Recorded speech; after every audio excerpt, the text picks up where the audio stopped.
Intensive revision নির্বাচন কমিশনের কাজ ফুল টাইম জব স্পষ্ট করছে কমিশন। এখনো পর্যন্ত বেশ কিছু ধাঁধা রয়ে গেছে। বিএলওদের অন ডিউটির দাবি এখনো পর্যন্ত রয়ে গেছে। আর কি রয়ে গেছে? বিএলওদের কাছে সিইওর নির্দেশিকা, যে নির্দেশিকা ডিএম পাঠাচ্ছেন সেই নির্দেশিকায় কি রয়েছে? Full time job, SIR, special intensive revision জানবো। সোমরাজ হচ্ছে সরাসরি আমার সঙ্গে। সোমরাজ,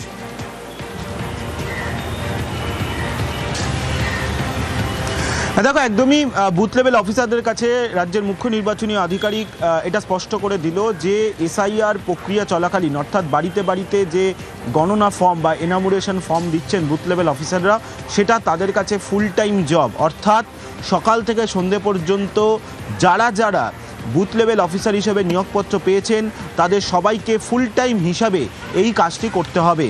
অর্থাৎ তারা যদি স্কুলের শিক্ষক শিক্ষিকা থাকেন তারা স্কুলে যেতে পারবেন না, সরকারি দপ্তরের কর্মচারী থাকেন তারা সরকারি দপ্তরে যেতে পারবেন না, কেন্দ্রীয় সরকারি দপ্তরের কর্মচারী থাকলেও তারা কেন্দ্রীয় সরকারি দপ্তরে যেতে পারবেন না। আগামী 4 ডিসেম্বর পর্যন্ত এটা ফুল টাইম হিসাবেই কাজ করতে হবে। ইতিমধ্যেই সেই বার্তা জেলা শাসকদের মাধ্যমে পাঠিয়ে দেওয়া হচ্ছে ইলেকটোরাল রেজিস্ট্রেশন অফিসার মারফত বিএলওদের কাছে। ইতিমধ্যেই বিএলওরা সেই বার্তা পেতেও শুরু করেছেন। কিন্তু এখানে একটা প্রশ্নও তৈরি হয়েছে বুথ লেভেল অফিসারদের কাছে যে তারা যদি ফুল টাইম হিসাবে কাজই করেন তাহলে কি তারা অন ডিউটি পাবেন? এটা কিন্তু এখনো পর্যন্ত কমিশনের কাছে স্পষ্ট নয়। তার কারণ জাতীয় নির্বাচন কমিশন এই সংক্রান্ত ব্যাখ্যা বা এই সংক্রান্ত কোনো নির্দেশ রাজ্যের মুখ্য নির্বাচনী আধিকারিকের দপ্তরে পাঠায়নি। ফলত রাজ্যের মুখ্য নির্বাচনী আধিকারিকের দপ্তর থেকেও অন ডিউটি সম্পর্কে কোনো রকম স্পষ্ট নির্দেশ বা স্পষ্ট ব্যাখ্যা দেওয়া সম্ভব হচ্ছে না বিএলওদের কাছে। কিন্তু জাতীয় নির্বাচন কমিশনের নির্দেশ মেনে বিএলওদের কাছে এটা স্পষ্ট করে দিল রাজ্যের মুখ্য নির্বাচনী আধিকারিকের দপ্তর যে এসআইআর প্রক্রিয়া চলাকালীন বিশেষ করে বাড়িতে বাড়িতে যখন বুথ লেভেল অফিসাররা যাচ্ছেন এনামুরেশন ফর্ম দিতে, সেই কাজটা ফুল টাইম হিসাবেই করতে হবে। এক্ষেত্রে স্কুল শিক্ষা দপ্তরের তরফেও আলাদা করে কোনো নির্দেশিকা জারি করা হয়নি এখনো পর্যন্ত যে এই যে বাড়িতে বাড়িতে তারা ফর্ম দিতে যাবেন সেই সময় তাদের স্কুলেও কাজ করতে হবে। ফলত এই সংক্রান্ত কোনো গাইডলাইন বা নির্দেশিকাও স্কুল শিক্ষা দপ্তরের তরফে জারি করা হয়নি। এমনকি এটাও জারি করা হয়নি যে তাদেরকে অন ডিউটি দেওয়া হচ্ছে। ফলত একটা বিভ্রান্তির শিকার হচ্ছে বুথ লেভেল অফিসার হিসেবে যারা কাজ করছেন। এরকম যদি ডিরেক্টিভ থাকে, এরকম নির্দেশ থাকে এবং যদি স্কুল শিক্ষা দপ্তরের তরফ থেকে কোনো নির্দেশিকা না থাকে, তার মানে বিএলওরা ধরেই নিচ্ছেন যে এই ফুল টাইম সার্ভিস যখন দিতে হচ্ছে তার মানে শুধুমাত্র 4 ডিসেম্বর পর্যন্ত তারা এসআইআর এরই কাজ করবেন। ধন্যবাদ সোমরাজ। আরে বিএলওরা যখন কাজ করছেন ভোটার তালিকা মিলিয়ে দেখতে গিয়ে চেতলায় বিএলও দেখছেন যে সেই কোভিডের সময় পরিবারের এক সদস্যের মৃত্যু হয়েছিল, কিন্তু ভোটার তালিকা এখনো জল করছে তার নাম। ভাবুন, মাঝখানে 2টো ভোট চলে গিয়েছে, 2021, 2024, তারপরেও এখনো পর্যন্ত ভোটার তালিকায় নাম রয়ে গেছে। তো বিএলও কি করলেন? বিএলও নাম কাটলেন, পাশে লিখে দিলেন ডেট। প্রীতি আছে আমার সঙ্গে সরাসরি। প্রীতি, এখানে 2টো বিষয় থাকে। প্রথমত হচ্ছে পরিবারের তরফে জানাতে হয় যে লোকাল অথরিটিকে যে তার নামটা যেন কেটে দেওয়া হয়, তিনি মারা গিয়েছেন। দ্বিতীয় একটা স্ক্রুটিনি হয়, যে স্ক্রুটিনির মাধ্যমে খোঁজ নেওয়া হয় যে তিনি যখন মারা গিয়েছেন তাহলে ভোটার তালিকা থেকে তার নাম বাদ দেওয়া হোক।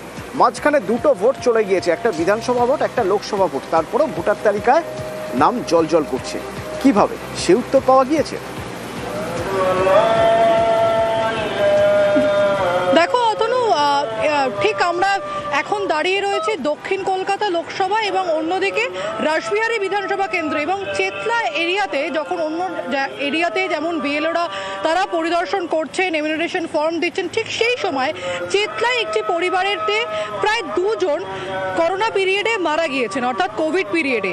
তারপরে 2021 সালের বিধানসভা নির্বাচন গেছে, 2024 সালের লোকসভা নির্বাচন গেছে।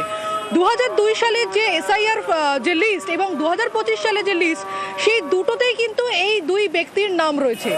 একদিকে যখন নির্বাচন কমিশনের তরফে সেই নাম কাটা হয়নি, অন্যদিকে পরিবারের তরফেও জানানো হয়নি যে তাদের পরিবারের 2 সদস্য তারা মারা গিয়েছেন কোভিড পিরিয়ডে। প্রায় 5 বছর থেকে 6 বছর আগে যখন এই 2 সদস্যের মৃত্যু হয়েছে, তারপরেও কিন্তু তাদের নাম কাটানো হয়নি কোনোভাবে। এবং আজকে যখন বিএলও তিনি যখন সেখানে যান, সেই বাড়িতে পরিদর্শন করেন, সেখানে গিয়ে তিনি যখন সেই ব্যক্তি এবং সেই দুই ব্যক্তির সম্পর্কে জানতে চান, তখন পরিবারের লোকজন বলেন যে করোনা পিরিয়ডে তারা মারা গেছেন। এর পরবর্তীতে ডেট বলে মেনশন করে দেওয়া হয় 2025 সালে যে তালিকা নিয়ে আসা হয়েছিল। অন্যদিকে ফর্ম 7 নামে একটি ফর্ম দেওয়া হয়। এই ফর্ম মৃত ব্যক্তির যে পরিবার তাদের হাতে তুলে দেওয়া হয়, তারা সেই ফর্ম ফিল আপ করবেন এবং এই ডেথ সার্টিফিকেটের সঙ্গে এই ফর্ম বিএলওদের হাতে তারা পৌঁছে দেবেন। এবং এর পরবর্তীতে আমরা জানি যে প্রায় 3 বার ভিজিট করবেন ডোর টু ডোর বিএলওরা। এই ফর্মটা যে ফর্ম 7 যে দেওয়া হয়েছে তা কিন্তু বিএলওদের হাতে তুলে দেবেন পরিবারের সদস্যরা।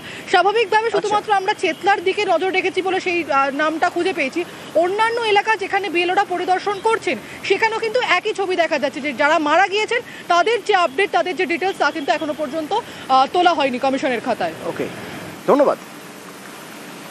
যেটা আমরা এখন হাউস টু হাউস ভিজিট করছি এসআইআর ফর্ম দেওয়ার জন্য, এই কাজটা তো আমাদের 1 মাস চলবে। তো তার মধ্যেই আমরা ওনাদেরকে একটা 7 নম্বর ফর্ম দেব। 7 নম্বর ফর্মটা হচ্ছে যদি কেউ ডেড হয়ে গেছে ফ্যামিলি মেম্বারে, ওই ফ্যামিলি মেম্বারই কেউ একজন মেম্বার ওই ফর্মটাকে ফিল আপ করবে, তার সঙ্গে ওনার ডেথ সার্টিফিকেট, যিনি মারা গেছেন ওনার ডেথ সার্টিফিকেটটা সাবমিট করে নির্বাচন কমিশনকে এটা জমা দিতে হবে, তাহলেই নামটা বাতিল হবে। করোনাকালে আমাদের বাড়ির সদস্য মারা যায় আর কি, তারপরে এরকম কোনো প্রক্রিয়া হয়নি।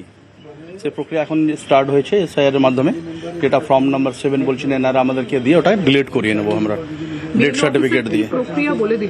প্রক্রিয়া বলেন যে ফর্ম 7 আমরা দেবো আপনাদেরকে, সেই ফর্ম আপনারা ফিল আপ করে আমাদেরকে দিয়ে দেবেন, দেওয়ার পরে নামটা ডিলিট হয়ে যাবে।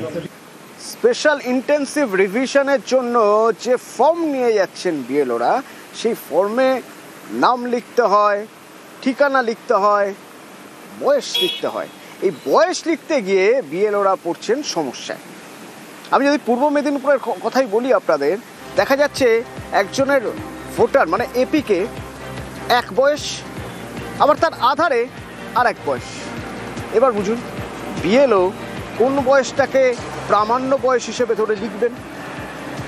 কত জায়গায় সমস্যা হচ্ছে জানবো। সুজিত রয়েছেন আমার সঙ্গে। সুজিত, এটা কি কোনো একজনের ক্ষেত্রে এরকম, নাকি এরকম বেশ কিছু কেস চলে আসছে? বেশ কিছু জায়গায় এবং বেশ কিছু মানুষের মধ্যে এটা দেখা যাচ্ছে। এবং শুধু যে তমলুক যে ছবি দেখাচ্ছি সেখানকার এই সমস্যা তা নয়, আমরা খবর নিয়ে জানলাম গোটা জেলা জুড়ে বিএলওরা যে নেমেছেন সেখানে কিন্তু এই প্রশ্ন তাদের উঁকি দিচ্ছে। কারণ দেখা যাচ্ছে প্রায় প্রচুর সংখ্যক মানুষের তাদের বয়স দেখা যাচ্ছে আধার কার্ডে একরকম আর এপিকে আরেক রকম।